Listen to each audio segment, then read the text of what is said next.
إن الحمد لله نحمده ونستعينه ونستغفره ونعوذ بالله من شرور أنفسنا ومن سيئات أعمالنا من يهده الله فلا مضل له ومن يضلل فلا هادي له وأشهد أن لا إله إلا الله وحده لا شريك له وأشهد أن محمدًا عبده ورسوله أرسله بالحق بشيرًا ونذيرًا بين يدي الساعة من يطع الله ورسوله فقد رشد ومن يعص الله ورسوله فقد غوى فإنه لا يضر إلا نفسه ولا يضر الله شيئا نسأل الله ربنا تبارك وتعالى أن يجعلنا ممن يطيعه ويطيع رسوله ويتبع رضوانه ويجتنب سخطه فإنما نحن به وله يا أيها الذين آمنوا اتقوا الله حق تقاته ولا تموتن إلا وأنتم مسلمون يا أيها الناس اتقوا ربكم الذي خلقكم من نفس واحدة وخلق منها زوجها وبث منهما رجالا كثيرا ونساء واتقوا الله الذي تساءلون به والأرحام إن الله كان عليكم رقيبا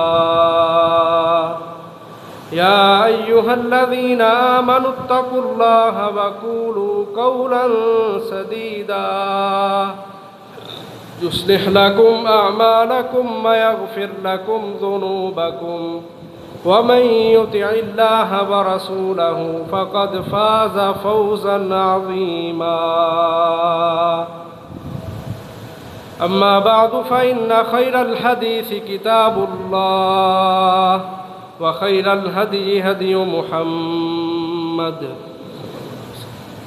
وشر الأمور محدثاتها وكل محدثة بدعة وكل بدعة ضلالة وكل ضلالة في النار فقال الله تبارك وتعالى في القرآن المجيد هو الذي بعث في الأميين رسولا منهم يتلو عليهم آياته ويزكيهم ويعلمهم الكتاب والحكمة وإن كانوا من قبل لفي ضلال مبين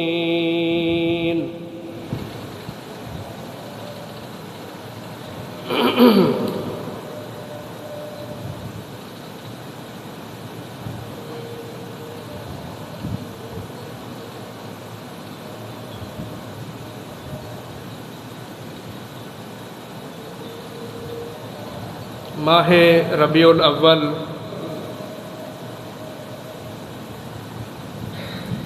یہ اسلامی سال کا تیسرا مہینہ ہے۔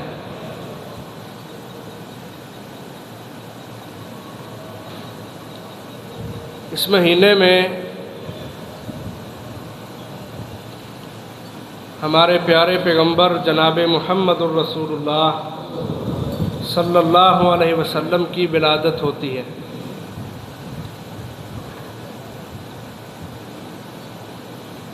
اس اعتبار سے اس مہینے میں لوگ طرح طرح کے انداز اپنا کے اپنے نبی سے محبت کا اظہار کرتے ہیں۔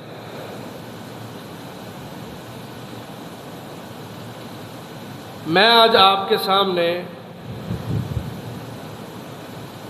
یہ بات عرض کروں گا کہ ہمیں اپنے نبی سے کس طرح محبت کرنی چاہیے،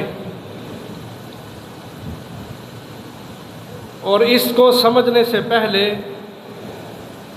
ہمیں اپنے نبی کی آمد کا مقصد سمجھنا ہوگا۔ تو اس حوالے سے ہم آج گفتگو کریں گے۔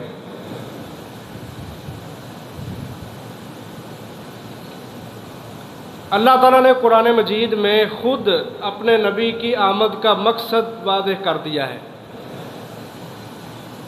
28واں پارہ ہے، سورۃ جمعہ ہے۔ اللہ تبارک و تعالیٰ فرماتے ہیں وَالَّذِي بَعَثَ فِي الْأُمِّيِّينَ رَسُولًا، اللہ ہی ہے جس نے اپنے نبی کو رسول بنا کے اس دنیا میں بھیجا ہے، اپنے بندے محمد صلی اللہ علیہ وسلم کو رسول بنا کر اس دنیا میں مبعوث فرمایا ہے۔ اس میں سب سے پہلی بات یہ سمجھ لیں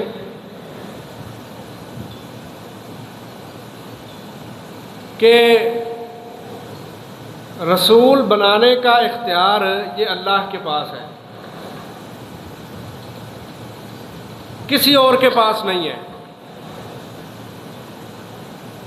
اور جو شخص خود نبوت کا دعویٰ کرے گا، رسالت کا دعویٰ کرے گا، وہ ملعون ہے، وہ لعنتی ہے، قتل کا مستحق ہے۔ اس لیے دنیا میں جتنے بھی مدعی ہیں جو ختم نبوت کے بہت بڑے ڈاکو ہیں، ان کا عقیدہ یہ ہے کہ انسان اپنی محنت سے، اپنے کسب سے نبی بن جاتا ہے۔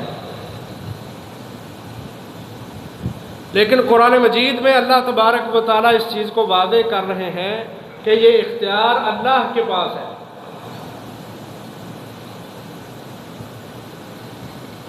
اللہ یصطفی من الملائکۃ رسلا ومن الناس، فرشتوں میں سے کس کو دنیا میں پیغام دے کر بھیجنا ہے یہ بھی اللہ کا اختیار ہے، اور انسانوں میں سے کس کو دنیا کے اندر نبی رسول بنا کے بھیجنا ہے یہ بھی اللہ کا اختیار ہے۔ اللہ یصطفی، اللہ چنتا ہے، اللہ ہی منتخب کرتا ہے۔ نبی اکرم صلی اللہ علیہ وسلم نے حضرت علی سے کہا تھا کہ تیرا میرے نزدیک وہی مقام ہے جو موسیٰ علیہ السلام کے نزدیک ہارون علیہ السلام کا تھا۔ حضرت عمر رضی اللہ تعالیٰ عنہ کے حوالے سے اللہ کے نبی علیہ السلام فرماتے ہیں لو کان نبی بعدی لکان عمر بن الخطاب، کہ اگر میرے بعد کوئی نبی ہوتا تو وہ عمر بن خطاب ہوتا۔ اس سے معلوم ہوتا ہے کہ یہ دو وہ شخصیتیں تھیں کہ جن کے اندر وہ صلاحیتیں پائی جاتی تھیں جو ایک نبی کے اندر ہوتی ہیں، لیکن ان کو اللہ نے منتخب نہیں کیا، اس لیے نبی علیہ السلام نے بھی ان کو اس چیز کا اندر نبوت کے اندر تسلیم نہیں کیا۔ اسی حدیث کے آگے فرما دیا لا نبی بعدی، کہ میرے بعد کوئی نبی نہیں ہوگا۔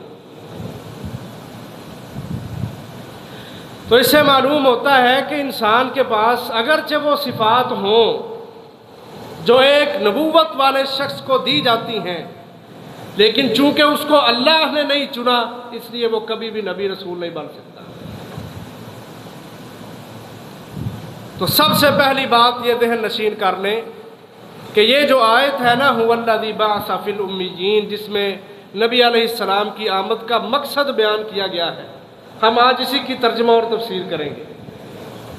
اور اس میں سب سے پہلی بات اللہ تعالیٰ یہ سمجھاتے ہیں کہ یہ اللہ ہے جو نبیوں کو منتخب کر کے بھیجتا ہے۔ فی الامیین، اور اس نے ان پڑھ لوگوں کے اندر نبی بھیجا ہے۔ امیین، ان پڑھ لوگ۔ اللہ اکبر۔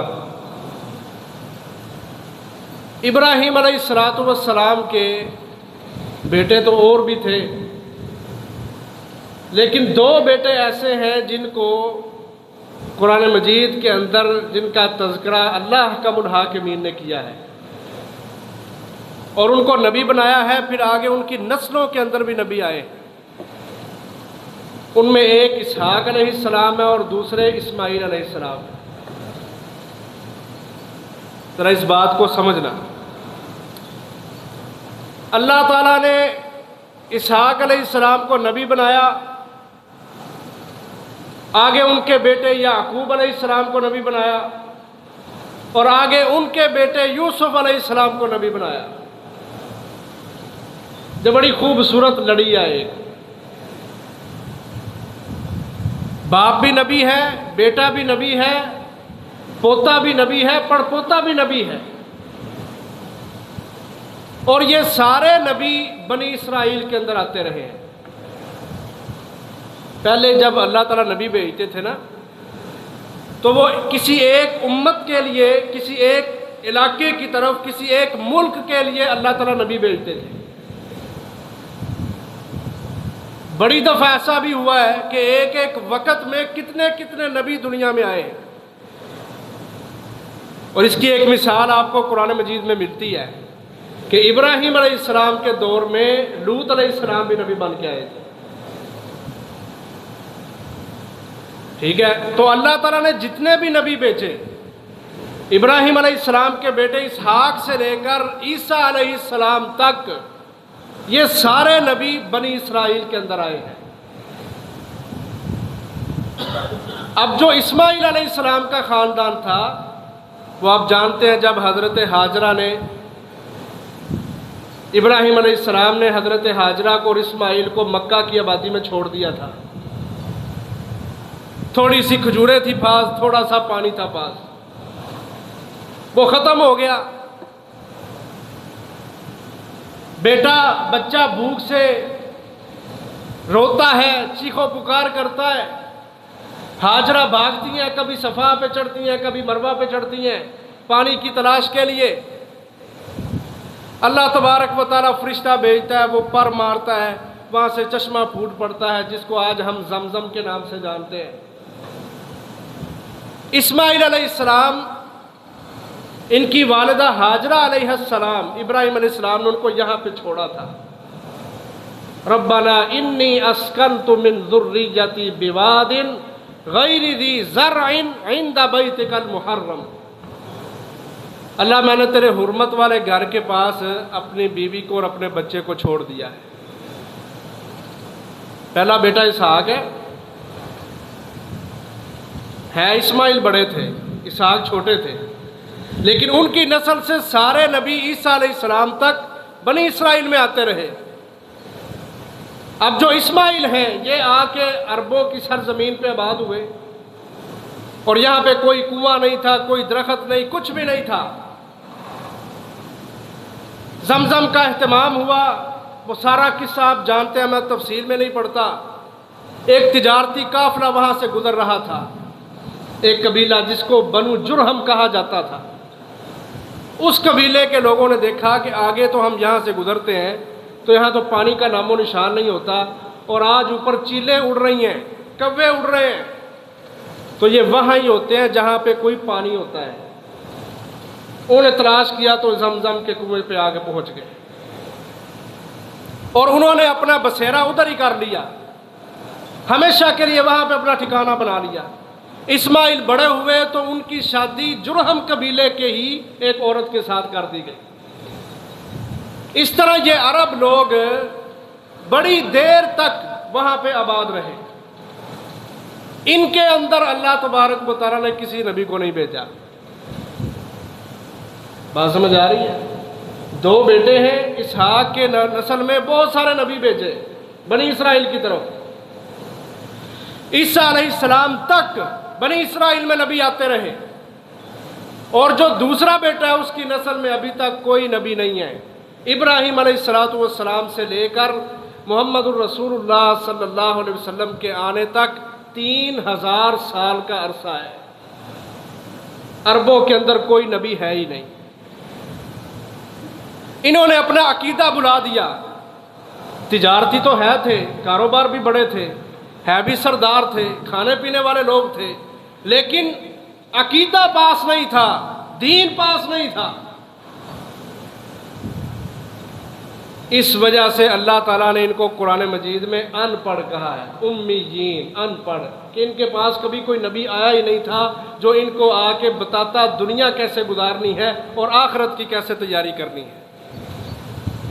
اس سے معلوم ہوتا ہے جن معاشروں کے اندر قرآن کا علم نہیں، حدیث کا علم نہیں، وہ معاشرے، دنیا ان کے پاس جتنی مرضی ہو وہ پھر بھی ان پڑھ ہی ہوتے ہیں۔ اب ان کے پاس دین کا تصور ہی نہیں ہے۔ اس لیے جب ہمارے نبی کو بھیجا گیا نا، تو چونکہ 3000 سال کا یہ عرصہ ہے، اور دوسری طرف بنی اسرائیل بڑے خوش تھے کہ آج تک نبی ہمارے خاندان میں آتے رہے، آخری نبی بھی ہمارے ہی خاندان سے ہوگا۔ اور باقاعدہ جتنے بھی انبیاء آئے تھے انہوں نے اپنی اپنی امت کو یہ بات سمجھائی تھی کہ اللہ نے ایک آخری نبی دنیا کے اندر بھیجنا ہے۔ ہم تو جتنے نبی ہیں کسی ایک ملک کی طرف، کسی ایک قبیلے کی طرف آئے، لیکن جو آخری نبی آئے گا وہ پوری کی پوری انسانیت کے لیے نبی بن کے آئے گا۔ یہ ہمارے نبی کا خاصہ ہے، کسی ایک فرد کے لیے نہیں، کسی ایک ملک کے لیے نہیں۔ وَمَا أَرْسَلْنَاكَ إِلَّا كَافَّةً لِلنَّاسِ بَشِيرًا وَنَذِيرًا۔ اللہ کہتے ہیں نبی محمد صلی اللہ علیہ وسلم، ہم نے آپ کو پوری کی پوری انسانیت کے لیے بشیر و نذیر بنا کر بھیجا ہے۔ یہ ہمارے نبی کا خاصہ ہے، اس سے پہلے یہ چیز کسی کے نبی کے پاس نہیں ہے۔ یہ اصل وجہ تھی بنی اسرائیل کے ایمان نہ لانے کی۔ ان کی کتابوں کے اندر یہ بشارتیں ان کو سنائی گئی۔ عیسیٰ علیہ السلام نے بتایا، موسیٰ علیہ السلام نے بتایا، آخری نبی آئے گا، اس کا نام احمد ہوگا، کھجوروں کی سرزمین پہ آئے گا۔ جب وہ آ جائے تو تم نے اپنی اپنی شریعتیں چھوڑ کر، یہودیت کو مسخ کر کے، عیسائیت کو مسخ کر کے، تم نے محمد الرسول اللہ صلی اللہ علیہ وسلم پر ایمان لانا ہے، ان کا ساتھی بننا ہے۔ اور یہ جتنے یہودیوں کے قبیلے تھے، بنو قریظہ، بنو قینقاع، بنو نذیر، جو مدینہ کے اندر 3 بڑے بڑے قبیلے تھے یہودیوں کے، یہ ان جگہوں کے اوپر آ کے اسی لیے آباد ہوئے تھے کہ آخری نبی نے کھجوروں کی سرزمین پہ آنا ہے، یہ یثرب کی بستی کھجوروں کی بستی ہے، ہمیں امید ہے وہ اس جگہ پہ آئے گا، ہم سب نے اس کے اوپر ایمان لے کے آنا ہے۔ قرآن مجید میں سورۃ بقرہ میں ایک یہ لمبا قصہ ہے، لیکن جب نبی علیہ السلام آئے، پھر انہوں نے، بنی اسرائیل کے لوگوں نے دیکھا، یہودیوں نے، عیسائیوں نے کہا آج تک اللہ نے ہمارے خاندان کی عزت رکھی ہے کہ سارے نبی ہمارے ہی خاندان سے آتے رہے، آخری نبی جو پوری کائنات کا نبی ہے، جو پوری دنیا کا امام ہے، جو سید و ولد آدم ہے، ہم نے تو اس کے ساتھ مل کے کھڑا ہونا تھا، ہم نے تو جنگیں لڑنا تھی، ہم نے تو پوری دنیا کے اوپر اس کے دین کو غالب کرنا تھا۔ لیکن جب انہوں نے دیکھا کہ یہ آخری نبی ہمارے خاندان سے نہیں بلکہ ہمارے تایا کی نسل سے آ گیا ہے، یہ حسد ان کو لے ڈوبا کہ آج تک اللہ نے ہمیں عزت دی تھی، اب ہمیں اللہ نے مسترد کر کے ہمارے تایا کو عزت دے دی ہے۔ اس حسد کے بنا پہ اہل کتاب، یہودی، عیسائی محمد الرسول اللہ پہ ایمان نہیں لے کے آئے صلی اللہ علیہ وسلم۔ اس لیے محترم بھائیو، حسد جو ہے نا، اس کو معمولی نہ سمجھا کریں، تکبر کو، اناؤں کے مسئلوں کو معمولی نہ سمجھا کریں۔ یہ حسد، یہ تکبر، یہ انائیں بندے کے دین کو تباہ و برباد کر کے رکھ دیتی ہے۔ آج تک جو عزت والے تھے، ایک حسد ان کو لے ڈوبا، ہمیشہ کے لیے دھتکار دیے گئے، مسترد کر دیے گئے۔ یہ ایک وجہ ہے، حسدا من عند انفسہم، سورۃ بقرہ میں اللہ تعالیٰ بیان کرتے ہیں اپنے نفس کے حسد کی وجہ سے وہ آخری نبی پر ایمان نہیں لے گئے۔ تو ابراہیم علیہ السلام سے لے کر نبی علیہ السلام تک 3000 سال کا عرصہ بنتا ہے۔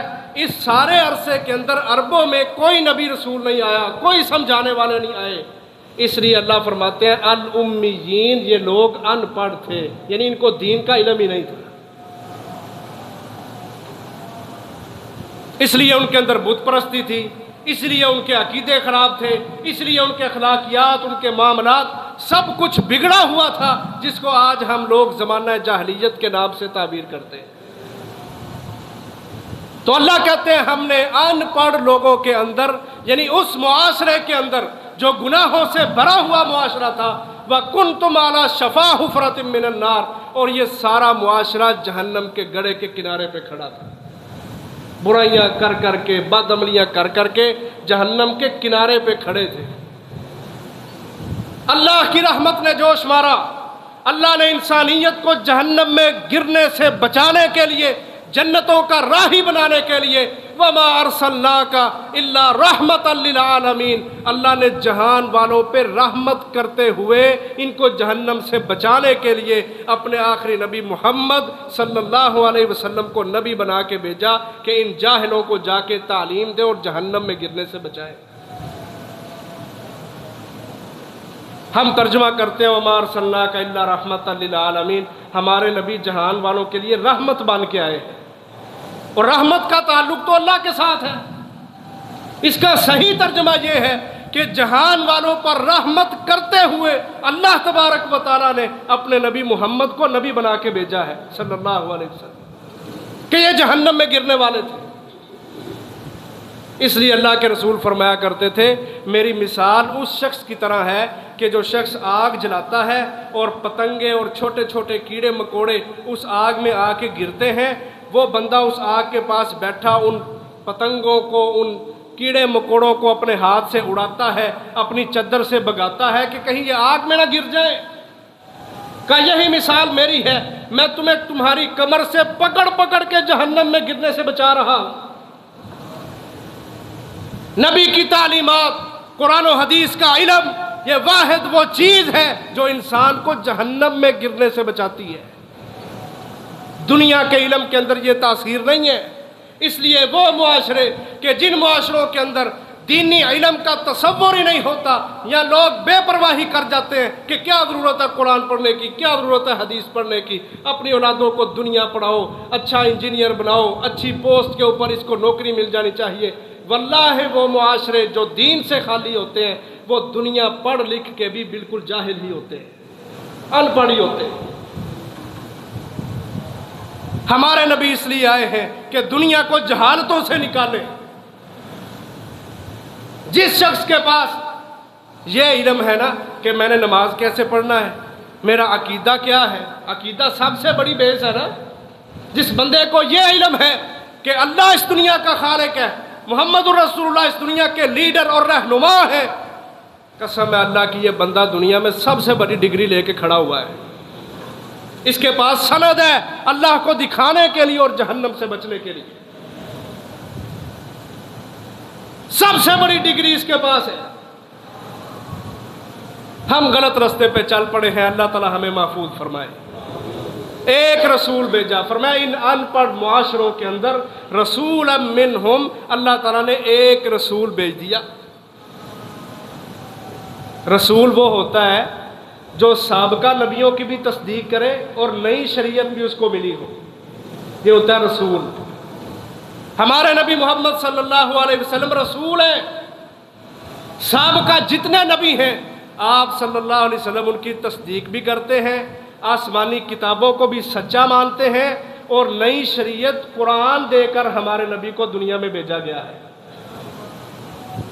اور نبی وہ ہوتا ہے جس کو نئی شریعت نہ ملے، بلکہ وہ سابقہ نبیوں کی، پچھلے نبی کی تعلیمات کو ہی آگے لے کے چلے۔ ہر رسول نبی ہوتا ہے، ہر نبی رسول نہیں ہوتا، سادہ سی بات یہ ہے۔ قرآن ہمیں یہ عقیدہ دیتا ہے، اسی طرح محمد رسول اللہ کے فرامین ہمیں یہ عقیدہ دیتے ہیں کہ اگر ہم مسلمان ہیں نا، قرآن پڑھنے والے ہیں، تو ہم نے تورات و زبور و انجیل کو اور صحف ابراہیم اور صحف موسیٰ کو ہم نے جھوٹا نہیں کہنا۔ یہ ایک مسلمان کا عقیدہ ہے۔ تورات بھی سچی کتاب تھی، زبور و انجیل بھی سچی کتاب تھی، جو صحیفے اللہ نے آسمان سے اتارے تھے وہ بھی سچے ہیں۔ یہ ایک مسلمان کے ایمان کے ارکان میں ایک رکن بنا دیا گیا ہے۔ جو بندہ سابقہ کتابوں کو جھوٹا سمجھتا ہے، قرآن کی بھلے وہ تصدیق کرتا ہو، پھر بھی وہ بندہ ایمان والا نہیں ہو سکتا۔ آپ کا ایمان اس وقت قبول کیا جائے گا، اللہ کی بارگاہ میں تسلیم کیا جائے گا، جب آپ قرآن کو سچا ماننے کے ساتھ ساتھ سابقہ جتنی آسمانی کتابیں ہیں ان کو، اور جتنے پیغمبر اللہ نے دنیا میں بھیجے ہیں آدم علیہ السلام سے لے کر محمد رسول اللہ تک، سب کو سچا نہیں مان لیتے، تب تک آپ کا ایمان مکمل نہیں ہو سکتا۔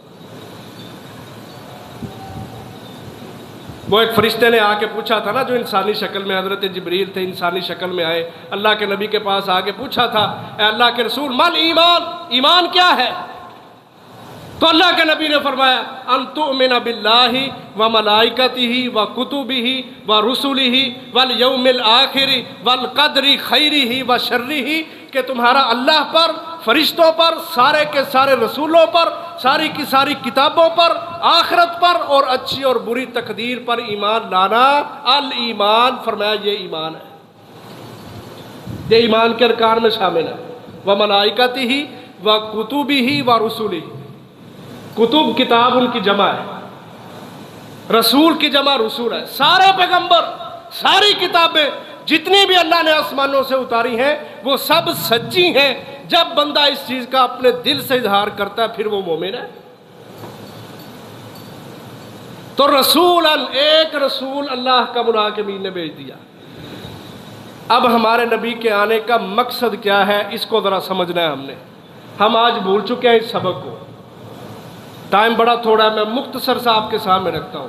پہلی چیز، یتلو علیہم آیاتہ، وہ نبی قرآن کی آیات پڑھ پڑھ کے تمہارے عقیدوں کو ٹھیک کرتا ہے۔ یہ ہمارے نبی کے دنیا میں آنے کا سب سے پہلا کام یہ تھا کہ دنیا جہالتوں میں پڑی ہے، گمراہیوں میں پڑی ہے، میں نے ان کو سیدھے رستے پہ لانا ہے۔ سیدھے رستے پہ چلانے کے لیے جو طریقہ ہمارے نبی نے اختیار کیا، جو اللہ نے بتایا، وہ کیا تھا؟ یتلو علیہم آیاتی، قرآن مجید کی آیات پڑھ پڑھ کے لوگوں کے دلوں سے جہالتوں کو نکالیں۔ ہم کیا کرتے ہیں آج؟ ہم نے قول اقوال رکھے ہوئے ہیں، کہا گیا ہے، فلانے بندے نے ایسے کہا ہے، میرے بزرگوں نے یہ فرمایا، میرے پیر صاحب نے یہ سبق دیا، ہمارے بڑے یہ کہتے ہیں۔ ہمارے جمعے آج ایسے ہوتے ہیں، ہماری تقریریں بھی ایسی ہوتی ہیں، ہماری بڑی بڑی محفلیں، بڑی بڑی تقریبات جو قرآن و حدیث کے نام سے منعقد کی جاتی ہیں، ان کے اندر اللہ اور اس کے رسول کی بات بہت کم ہوتی ہے، اور کیل اور کال، جی فلانے نے ایسا کہا، میرے بزرگوں نے ایسے کہا، میرے بڑوں نے ایسے کیا، میں ان کے نقش قدم پہ چل رہا ہوں، یہ زیادہ ہوتا ہے، جو ہمارے معاشروں کی بربادی کا ایک بہت بڑا سبب ہے۔ ہم قرآن بڑا کم پڑھتے ہیں، ہمارے جمعوں کے اندر، ہمارے دروس کے اندر جو تلاوت قرآن ہے وہ بہت کم ہوتی ہے۔ ہمارے نبی کے بھی جو بڑے تھے، باپ عبداللہ، دادا عبد المطلب، یہ بڑے بڑے سردار تھے، تاریخی شخصیات تھیں، اقوام کے ہاتھوں کی تقدیر ان کے پاس تھی، بڑے بڑے لوگ تھے، بڑی بڑی قربانیاں دینے والے، لیکن بتائیں محترم بھائیوں، محمد الرسول اللہ صلی اللہ علیہ وسلم کی سیرت اٹھا کے دیکھیں، آپ نے کبھی کسی کو سمجھایا ہو تو اپنے کسی باپ دادا کا قصہ سنا کے سمجھایا ہو، ایک مثال بھی آپ کو نہیں ملے گی۔ ہمارے نبی کے جو بڑے تھے نا، وہ ہمارے بڑوں سے کئی حصے سے آنے تھے، لیکن آپ نے کبھی ان کے حوالے نہیں دیے۔ آپ نے صفا پہاڑی پہ چڑھا، قدم رکھا اور لوگوں کو کیا دعوت دی؟ لا الہ الا اللہ محمد الرسول اللہ صلی اللہ علیہ وسلم، یہ دعوت ہے۔ آج بھی معاشروں کو تباہیوں سے، بربادیوں سے، جہالتوں سے، بدعات سے نکالنے کا واحد حل جو ہمیں نظر آتا ہے قرآن مجید کے اندر، وہ یہ ہے کہ قرآن پڑھ پڑھ کے لوگوں کے عقیدے ٹھیک کیے جائیں۔ یتلو علیہم آیات، ہمارے نبی قرآن پڑھا کرتے، اور یہ جو دل ہے نا، دل یہ اصل محل ہے جہاں پہ ہدایت آتی ہے۔ اس لیے اللہ کے نبی فرماتے تھے، الا ان فی الجسد مضغہ، لوگوں جسم کے اندر ایک ٹکڑا ایسا ہے، اگر وہ درست ہو جائے تو سارا جسم ٹھیک ہو جاتا ہے، اگر وہ ٹکڑا ہی خراب ہو جائے، وہ پرزہ ہی خراب ہو جائے تو سارا جسم ہی خراب ہے۔ الا وہی القلب، 3 مرتبہ فرمایا، کہا وہ ٹکڑا دل ہے۔ اب یہ جو دل ہے نا، اس کے اندر خواہشات ہوتی ہیں، اس کے اندر طرح طرح کے معاملات ہوتے ہیں، دنیا کی محبت بھی ہے، عورتوں کی محبت بھی ہے، موبائلوں کی محبت بھی ہے، فتنے سارے کے سارے یہاں پہ آتے ہیں۔ تو اللہ نے اس کا مسئلہ حل کر دیا، کہا یا ایھا الناس قد جاءتکم موعظۃ من ربکم وشفاء لما فی الصدور، جو تمہارے سینوں کے اندر چھپے ہوئے دل ہیں نا، ان دلوں کے لیے شفا یہ قرآن مجید ہے۔ قرآن پڑھو، اپنے دلوں کو صاف کرو۔ ہمارے نبی نے دلوں کو صاف کیا تھا وہ لوگ جو جہالتوں میں، گمراہیوں میں، زنا، بدکاری میں، حرام زندگیوں میں سارے معاشروں کو پیچھے چھوڑ چکے تھے، سب سے آگے بڑھے ہوئے تھے، جہنم کے گڑھے کے کنارے پہ پہنچے ہوئے تھے، ان کے دلوں کو محمد الرسول اللہ نے قرآن پڑھ پڑھ کے صاف کیا ہے صلی اللہ علیہ وسلم۔ اور جب ہم اپنی عبادات چھوڑتے ہیں اور گناہوں کی طرف جاتے ہیں، پھر ہمارے دل سخت ہو جاتے ہیں۔ جس طرح سخت چیز کے اوپر کوئی چیز پھینکی جائے نا، وہ اس کے اوپر ٹھہرتی نہیں، رکتی نہیں ہے، ٹھپا لگ کے پرا ٹوٹ جاتی۔ فرمایا ایسے دل سخت ہو جاتے ہیں۔ ان دلوں کی سختیوں کو ختم کرنے کے لیے تمہارے پاس قرآن مجید ہے، ان کو قرآن مجید کو پڑھنا شروع کر دو، اس کا ترجمہ پڑھنا شروع کر دو، اس کی تفسیر کو سمجھنا شروع کر دو، تمہارے دلوں کو اللہ تبارک و تعالیٰ جلا بخشے گا، وہ صاف ہو جائیں گے، پھر ان کے اوپر ہدایت کی باتیں اثر کریں گی۔ جو بھی انسان اس کو کوئی بات سنائی جائے نا، اس کا دل اس کو سمجھتا ہے، پڑھتا ہے، ساتھ دماغ کا بھی بڑا اندر اثر ہوتا ہے۔ یہ دل اور دماغ دونوں مل کے اس بات کو سوچتے ہیں، ٹھیک ہے؟ پھر کہیں جا کے انسان اپنا قدم اٹھاتا ہے ہدایت کی طرف جانے کے لیے۔ جب قرآن کی بات پڑھی جاتی ہے، حدیثیں سنائی جاتی ہیں، ذرا ہم غور تو کریں، کیوں ہم لاپرواہی کا آگے سے پورے کا پورا اہتمام کرتے ہوئے بات سنانے والے کی بات کو رد کر دیتے ہیں؟ یہ قرآن ہمارے دلوں پہ کیوں نہیں اثر کر رہا؟ سوچیں تو صحیح ہم۔ اس کا ریزن یہ ہے، اللہ کے نبی علیہ السلام فرماتے ہیں، جب انسان کوئی گناہ کرتا ہے نا، تو اس کے دل پر کانت لہو نقطۃ سوداء، اللہ تبارک و تعالیٰ ایک سیاہ نقطہ لگا دیتے ہیں۔ چٹے کپڑے اتے کالا نشان لگ جائے، ہاں سب کو نظر آتا ہے نا، انسان خود بھی شرمندہ ہوتا ہے کہ لوگ کیا کہیں گے، چٹا سوٹ پہنا ہوا ہے اور اوپر داغ پڑے ہوئے ہیں۔ یہ دلوں کی سرزمین اس طرح صاف ہونی چاہیے۔ نماز کے اندر ہم پڑھتے ہیں اللہم نقنی من الخطایا کما ینقی الثوب الابیض من الدنس، اے اللہ میرے دل کو اس طرح صاف کر دے، گناہوں سے اس طرح پاک کر دے جس طرح سفید کپڑا میل کچیل سے پاک کیا جاتا ہے۔ یہ ہم نمازوں میں پڑھتے ہیں،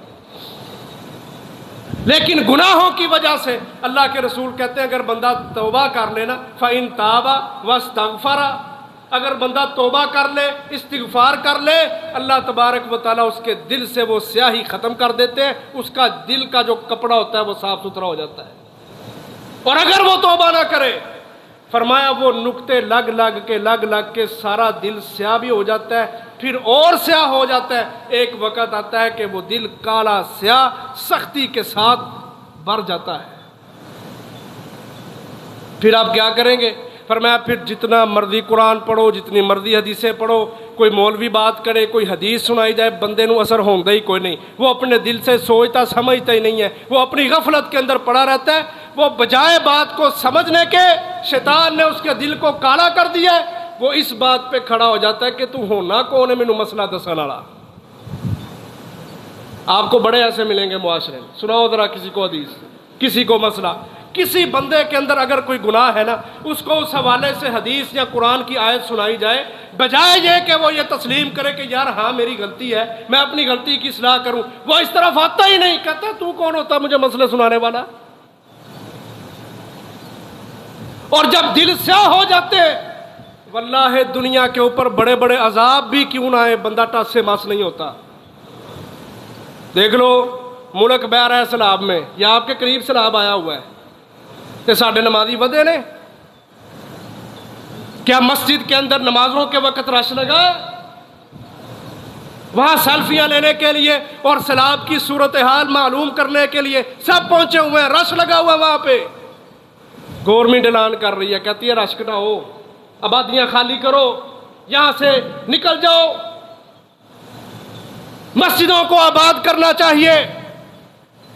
فلولا اذ جاءہم بأسنا تضرعوا، اللہ قرآن میں کہتے ہیں کیا ہو گیا لوگوں کو کہ ان کے اوپر ہمارے سخت سے سخت عذاب آتے ہیں، تضرعوا، پھر بھی ان کے اندر عاجزی، ان کے ساری آنکھوں کا بہہ پڑنا، اللہ کے سامنے سجدہ ریز ہو جانا۔ فرمایا بندوں کی یہ کیفیت پھر بھی نہیں بنتی، ہمارے عذاب دیکھ کر بھی پھر اسی طرح گمراہیوں کے اندر، غفلتوں کے اندر پڑے ہوئے۔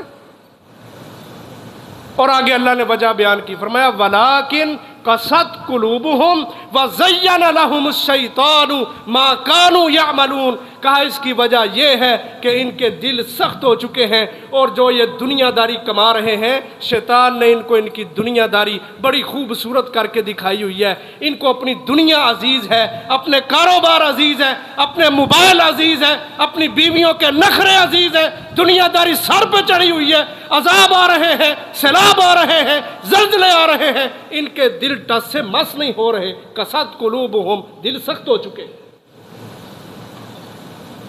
دیکھ لو مسجدیں اسی طرح خالی ہیں، آنکھیں اسی طرح خشک ہیں، کسی بندے کو پرواہ ہی نہیں، کہتا ٹھیک ہے پہاڑی علاقے میں آیا ہے، یا ادھر لاہور کے اندر آیا، یا ادھر چناب کے اندر آیا، میں تو بچا ہوا ہوں نا اپنے گھر میں۔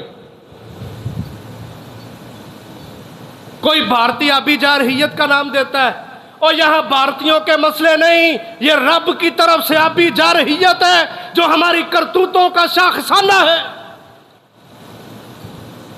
اللہ ناراض ہے ہم پر،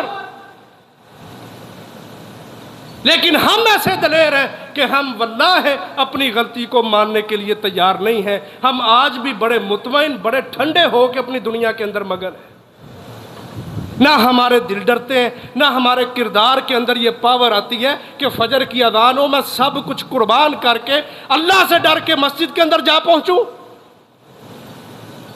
ہماری ماں ام المومنین عائشہ رضی اللہ عنہ بیان کرتی ہیں جب تیز ہوائیں چلتی تھیں، یہاں تو سیلاب آ گئے ہیں، کسی کو پرواہ نہیں ہے، حضرت عائشہ کہتی ہیں جب تیز آندھی چلتی، ہوا چلتی، ہم اللہ کے نبی کو دیکھتی آپ پریشانی کے عالم میں اپنے کپڑوں کو سمیٹے ہوئے کبھی گھر سے باہر نکلتے، کبھی گھر کے اندر آتے۔ جس طرح پریشان حال آدمی جس کے دل میں اضطراب ہوتا ہے وہ پریشانی کے عالم میں ہوتا ہے، اور اس کے دل کو سکون نہیں ہوتا، وہ کسی ایک جگہ پہ بیٹھ ہی نہیں سکتا۔ کہتے ہیں ہمارے نبی محمد صلی اللہ علیہ وسلم کی یہ کیفیت ہوتی۔ میں پوچھا کرتی اے اللہ کے رسول کیا مسئلہ ہے کہ آپ اتنے پریشان ہیں؟ تو اللہ کے رسول کہتے ہیں عائشہ مجھے خطرہ ہے عادیوں سمودیوں کے اوپر اللہ نے تیز آندھیاں بھیج کے ان کو تباہ و برباد کر کے رکھ دیا تھا۔ وہ اپنے گھروں سے نکلے تھے بڑے خوشحال ہو کے، لو جی ٹھنڈی ہوائیں چل پڑی ہیں، چلو باہر جا کے بیٹھتے ہیں، کوئی ہوا لگے گی، پسینہ خشک ہوگا، انجوائے کرتے ہیں، انٹرٹینمنٹ اختیار کرتے ہیں، وہ یہ سوچ لے کے نکلے تھے، لیکن اللہ نے اسی آندھی کے اندر عذاب ڈال دیا۔ وہ آندھی ان کو ایک جگہ سے اٹھا کے دوسرے پہاڑ پہ جا کے پٹکتی تھی۔ تو مجھے تو یہ ڈر لگا ہے کہیں یہ تیز آندھیاں ان کے اندر عادیوں سمودیوں جیسے عذاب ہی نہ ہو۔ لیکن قرآن ہمیں بتاتا ہے کہ ہمارے دل کی سختی اس قدر زیادہ ہے، ہمیں کوئی پرواہ نہیں، ٹھیک ہے جو ہوتا ہو رہے، روڑ دینے تے لوکی روڑ دے پہنے، خیر ہے مینوں کی مسئلہ ہے۔ اگر خرچ کرنے کا کہہ لو پھر بھی ہم شخصیتیں پوچھتے ہیں، فلانی جماعت نے مانگا ہے، فلانے مسئول نے مانگا ہے، دنیا مر رہی ہے لیکن ہمیں شخصیتوں کی پڑی ہوئی ہے، نہ تجوریوں کے منہ کھلتے ہیں، نہ دل نرم پڑتے ہیں، نہ دماغ کے اندر کوئی ہلچل ہوتی ہے کہ اللہ کا عذاب آ گیا ہے۔ اقترب للناس حسابهم وهم فی غفلۃ معرضون، اللہ قرآن میں کہتے ہیں لوگوں کا حساب قریب ہے، موت قریب ہے، عذاب ان کے سر پہ منڈلا رہے ہیں، لیکن یہ اپنی غفلتوں کے اندر ہیں اور دین سے منہ موڑے ہوئے۔ یہ دلوں کی سختیاں تھیں زمانہ جاہلیت کے لوگوں میں جو آج بعینی ہی اسی طرح ہمارے اندر پائی جاتی ہیں۔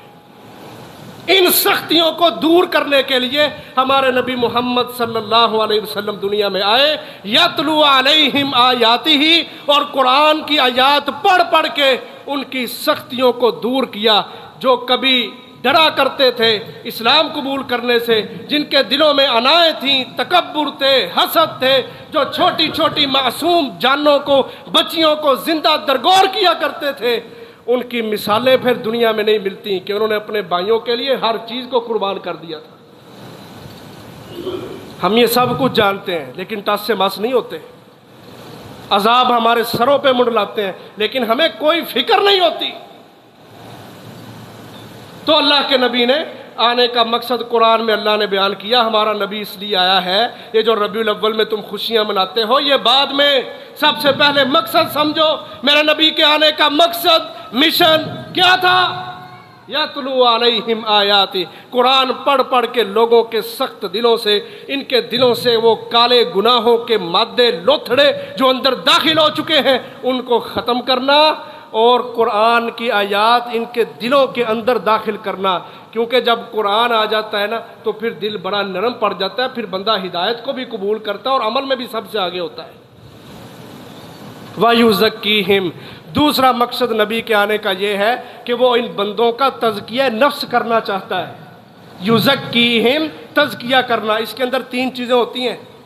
تزکیے میں تین چیزیں ہوتی ہیں: انسان کا عقیدہ، انسان کا عمل اور انسان کا اخلاق۔ ہمارے نبی اس لیے آئے دنیا میں تاکہ لوگوں کا تزکیہ نفس کرے، ان کے عقیدے ٹھیک کرے، ان کے اعمال اچھے کرے، ان کو اخلاق کے اوپر لا کے ان کی تربیت کرے، ان کو پتہ ہو کہ میرا رب اللہ ہے، کرنی برنی والا، اولادیں دینے والا، شعبہ ہے امور کے جتنے بھی معاملات ہیں، جتنے بھی امور ہیں، سب کو چلانے والا وہ اکیلا اللہ ہے۔ یہ جتنا شرک ہے نا دنیا میں، اس کا بھی ایک بہت بڑا ریزن یہ ہے کہ قرآن نہیں پڑھتے ہم۔ جو بندہ قرآن پڑھ لیتا ہے نا ترجمے کے ساتھ، واللہ اس کے اندر سے سب سے پہلی جو چیز ختم ہوتی ہے وہ یہ ہوتی ہے کہ اس کا دل شرک کی گندگی سے پاک ہو جاتا ہے اور دل کے اندر توحید داخل ہو جاتی ہے۔ اس لیے آپ کو بڑے بڑے مولوی ایسے بھی ملیں گے، وہ کہیں گے قرآن نہیں تم پڑھ سکتے، کہتے ہیں ہم قرآن پڑھ ہی نہیں سکتے۔ اللہ کہتا ہے وَلَقَدْ يَسَّرْنَا الْقُرْآنَ لِلذِّكْرِ فَهَلْ مِن مُدَّكِرٍ،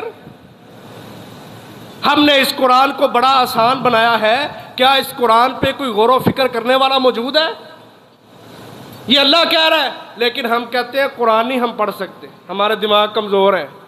دنیا ساری کی ساری اس کو سمجھ آتی ہے، دنیا کے معاملات، کاروبار، معیشت، معاشرت، ریاضی کا الجبرا جو بڑا سخت مضمون ہے وہ بڑا سمجھ آتا ہے اس کو، کرنسی کی بڑی معلومات ہے، معیشت کی بڑی معلومات ہے، لیکن جب قرآن پڑھنے کی باری آئے تو کہتے ہیں ہمارے دماغ کمزور ہے، ہم قرآن نہیں پڑھ سکتے۔ مردوں کا بھی یہ حال ہے، عورتوں کا بھی یہی حال ہے، اللہ معاف کرے۔ ہماری عورتوں کو غیبت کی مجلس ہو، چغلی کی مجلس ہو، ساس کوئی بات کر دے، سسر کوئی بات کر دے، کوئی جیٹھ دیور کوئی بات کر دے، فوراً سنی جاتی ہے۔ لیکن اگر اس کا خاوند اس کو حدیث پڑھا کے، قرآن پڑھا کے اس کی اصلاح کرنا چاہے تو کہتی ہے مینوں قرآن دی سمجھ نہیں ہوتی۔ اللہ اکبر، بڑی اصلاح کی ضرورت ہے عزیز بھائیوں۔ یزکیہم کے اندر یہ چیز شامل ہے، اپنا عقیدہ ٹھیک کرنا، اپنے اعمال ٹھیک کرنا اور اپنے اخلاق ٹھیک کرنا۔ قرآن مجید بندوں کے اخلاق سیدھے کرتا ہے۔ وَإِنَّكَ لَعَلَىٰ خُلُقٍ عَظِيمٍ، یہ قرآن میں ہے۔ کیا نبی آپ بڑے اعلیٰ اخلاق کے مالک ہیں؟ اللہ نے سورت نور اتاری ہے، سورت حجرات اتاری ہے، جو ہمارے معاشرتی جتنے بھی مسائل ہیں سب کا حل ان صورتوں کے اندر موجود ہے۔ لیکن بات پھر وہی ہے کہ ہم نے قرآن پڑھنا ہی نہیں، اور قرآن نہ پڑھنے کی وجہ سے دل سخت ہیں۔ دلوں کی سختی کا علاج بھی ہمارے پاس کوئی نہیں، کیونکہ جو قرآن ہے وہ تو ہم نے پڑھنا کوئی نہیں۔ اور اللہ کے فضل سے یہ جو دل ہے نا، یہ آپ کسی اچھے سے ڈاکٹر کو بھی دکھا لیں، روحانی طور پہ آپ کا دل ٹھیک بھی نہیں ہو سکتا جب تک آپ نے قرآن نہیں پڑھنا۔ بڑا بے چین ہوتا ہے، بڑی بے اطمینانی ہوتی ہے، رات کو گولیاں کھا کے سوتے ہیں لوگ۔